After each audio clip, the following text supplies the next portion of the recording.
how many? Four. I don't remember. Really? Hey, what's up guys? Shane here. In this video, you're going to learn 4 different ways to counter after catching the roundhouse kick. This footage was taken just last month on our trip to Singapore, where we trained at Evolve MMA. And this lesson was taught by Palangpo Petchin Chi, otherwise known as Crew Day. And to answer that question from earlier, he's had over 300 fights. He's been fighting since he was 8 years old, and he also is a professional WBA boxing Asia champion. So the first one we're going to look at is throw and kick, one of the most common ways to counter the roundhouse kick. The number one most important thing about catching kicks is that you're moving with them. Notice that Crew Day steps to the side as he catches that kick, which takes some steam off of it so that the kick doesn't break his ribs. Now, as you actually catch the kick into your armpit, it's very important that you hold it tight, airtight. If it's loose, I would be able to yank my foot out, create space, and we don't want that. He grabbed the leg, he's got to control it, and now what he does is he steps back to create a little bit of space, he swings that leg through, puts me in a compromised position, and then just answers with a roundhouse kick of his own. Okay, so we're going to look at a couple key points here. So the first thing that he wants me to do is just swing it a little bit harder, move a little bit faster instead of going step by step. So I swing that leg through and kick. Now the first thing that you're going to see that I did incorrectly was I didn't step my rear leg back. I didn't create that space, and it kind of jammed the leg up. You can see how he's stepping his right leg back. He's creating space so that he can clear the leg. So now I step back, and I use that to really swing the leg through and then land my counter.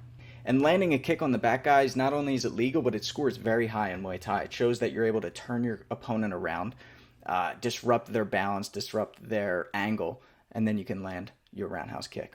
But now he's saying the one thing he sees that I'm doing incorrectly is that I'm turning too much. So when I go to swing the leg, I'm turning my entire body. See how he steps back there? And he's saying, that's no good. We want to stay square to our opponent. So after you catch the kick, continue to face. You can take that step back, but don't turn your body.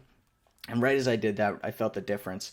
You're right. You stay in the fight. Your balance is there, and it gives you a nice bounce. You step back, you spring off of the calf with that rear leg, and then from there he can fire the kick. I catch, I step, create that space, and spring right back into the kick. So watch as he steps back. He takes that little step, creates the space, step back, release, throw, and kick.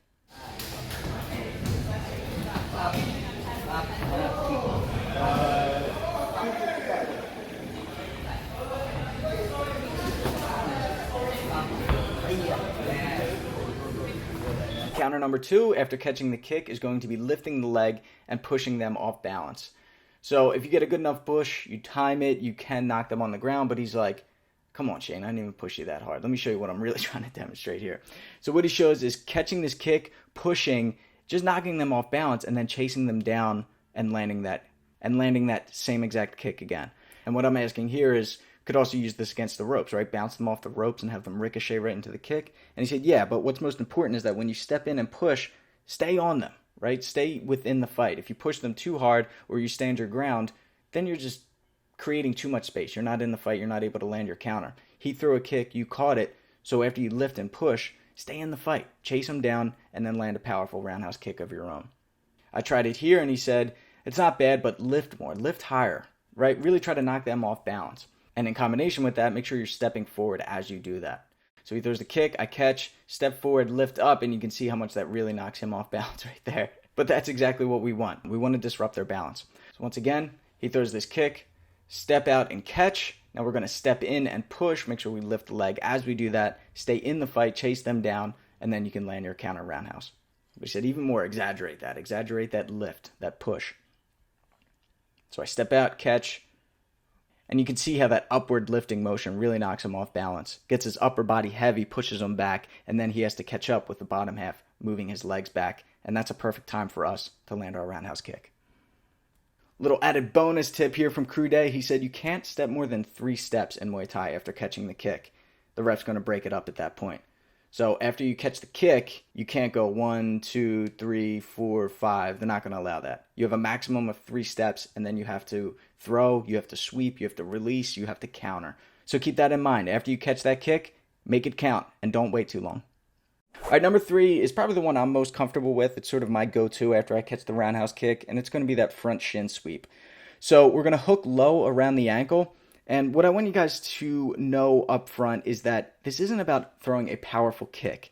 It's about everything else that's involved, and the sweep itself, the kick, is sort of the last bit of straw that breaks the camel's back. So you really want to lift that leg high.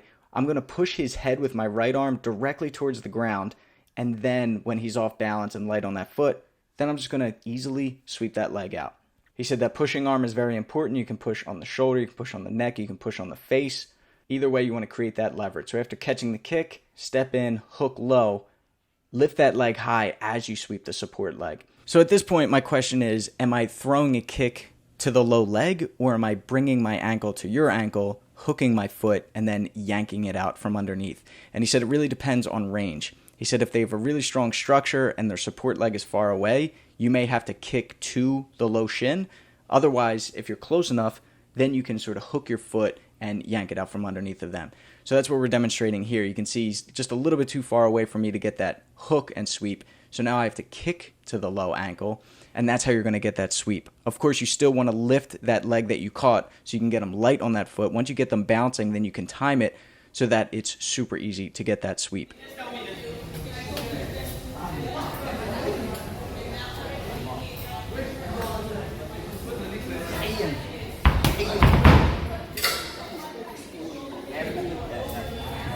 Number 4 is going to be a slick one here. This one took me some time to get down, but we're going to do a step in and sweep with the opposite leg.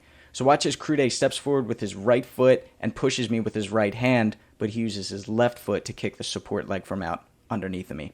Now, I was making one crucial mistake, and it kept messing up this sweep. I couldn't get it, and we're going to take a look at what that exact detail was.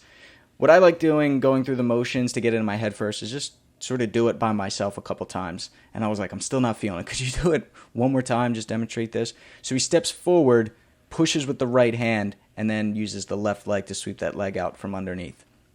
So you'll see I tried a couple times here, and I'm missing one thing. You'll see it.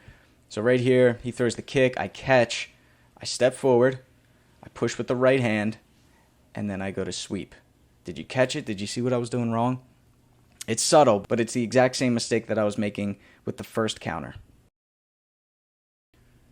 So right here, Crude is like, no, it's not right. Throw it again. Throw that kick again. So I throw the kick. So after catching the kick and stepping forward, he's saying, don't turn your body. You step directly to them, and you're going to push and scoop that leg out. But think about the direction. Think about the leverage. Think about how we want to get this sweep. Don't go with the turn. You really want to pull them over top of the tripping leg.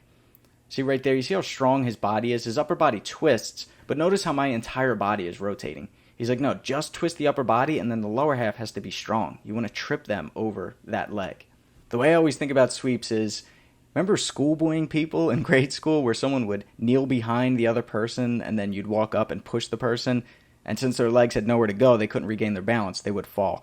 It's the same idea. It's just sticking that twig into the tire spokes.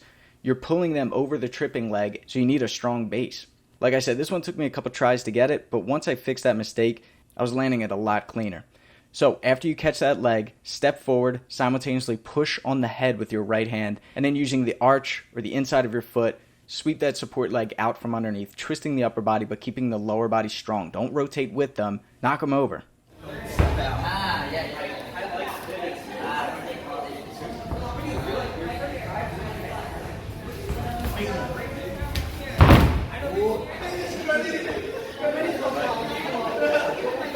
Well, obviously repetition is key, but thank you guys for watching. If you haven't already, please subscribe to get the fight tips before your opponent does. We got a lot more footage coming out. Crude, thank you so much. Until next time, I'm Shane with Fight Tips for the Underdogs.